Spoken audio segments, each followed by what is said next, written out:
Hey, what's up? Hello, how are you?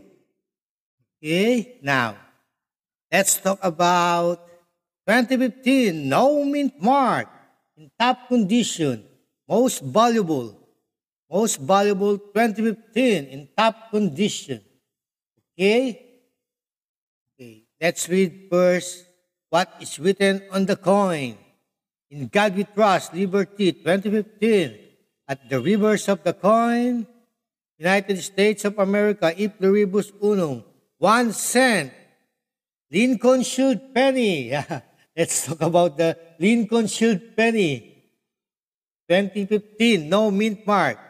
Okay, let's find out the price or the value of a 2015 Lincoln Shield penny in top condition. Yes, yeah. In top condition, 2015 no mint mark. Okay, here we go. The most valuable 2015 penny was graded MS67 Plus RD by Professional Coin Grading Service and sold for $159 in a 2018 sale. Okay, that's all. I hope I was able to provide some information for coin collecting. Have a great day. Bye for now. Don't forget to subscribe.